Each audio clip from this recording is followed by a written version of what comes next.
From wild fights like this to winning the IBA Welterweight title in 2004, Emanuel Augustus might not have been the best boxer, but he was one hell of an entertainer. His showboating style, coupled with confusing opponents, made for a few excellent fights.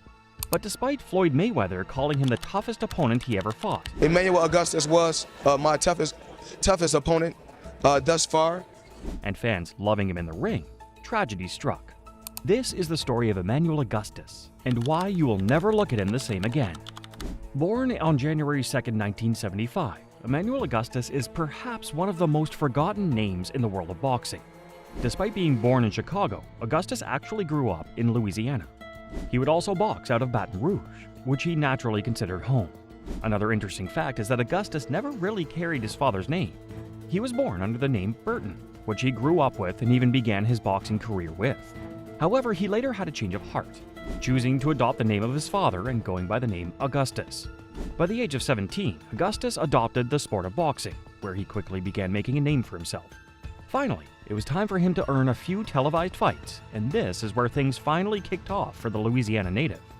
Upon entering the ring, there was an aura of competence and dramatic flair about Ya, a nickname derived from his second name, Yakov. It was immediately apparent that this fighter would become a massive draw, racking up what can only be described as a cult following through his highly impressive technique and style. In fact, he felt like a true American fighter, willing to take on all comers and make a show out of it. What fans loved even more was the fact that he would take on fights on very short notice, which of course plays into the Rocky Balboa narrative that every fighter wants to achieve. Moreover, Augustus would travel to his opponents' hometowns and put on a show. Despite being on the receiving end of the boos, it simply didn't matter. In fact, he famously had the string puppet dance, which made him seem like a clown in the ring. However, the joke was on his opponents, and they eventually realized this. What fans truly enjoyed was the fact that he mocked his opponents, and they often lost concentration after being infuriated. But his true moment of fame would only come in 2004, in a bout he lost against Courtney Burton. The Burton-August bout was nothing less than a thrilling encounter. It literally went down to the wire, where he lost the fight by a controversial decision. The decision was so controversial that the state of Michigan actually investigated the scoring. For a split decision, the winner from Baton Rouge, Michigan. Well, wait a minute here. First of all, wait a minute. But this didn't amount to anything when Burton was still given the victory.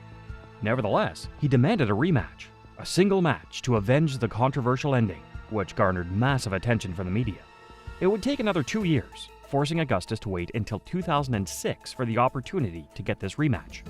But it was worth it. Thanks to a powerful left hook to the body, Burton was floored in the 8th round, which was surprisingly similar to a disallowed knockdown from his earlier fight with Burton. Back in 2004, this was deemed a low blow, despite replays consistently showing the shot landed on the belt line.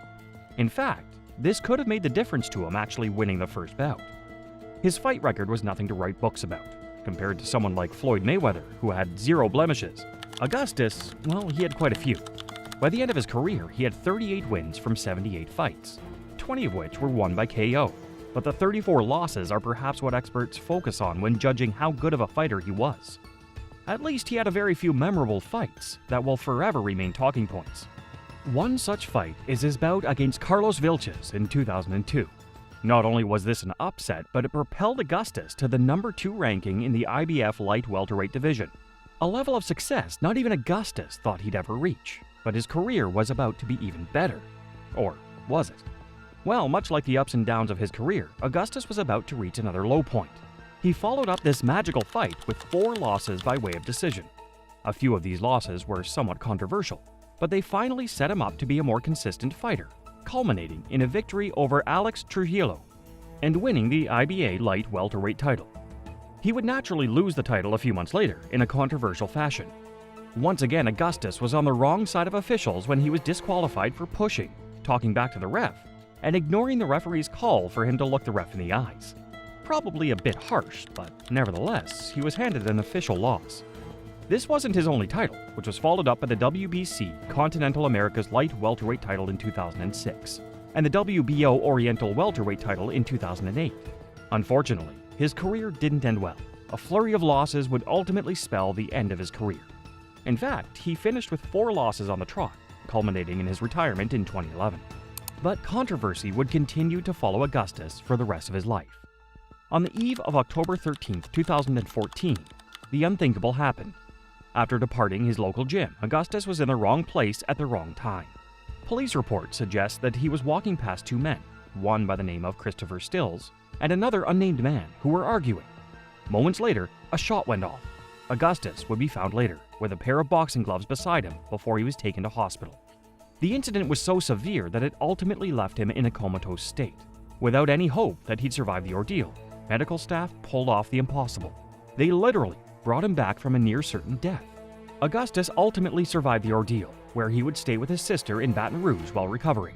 Police initially opened a case of attempted manslaughter against Stills, but the case was finally dropped when the judges found that the only witness to the incident had died.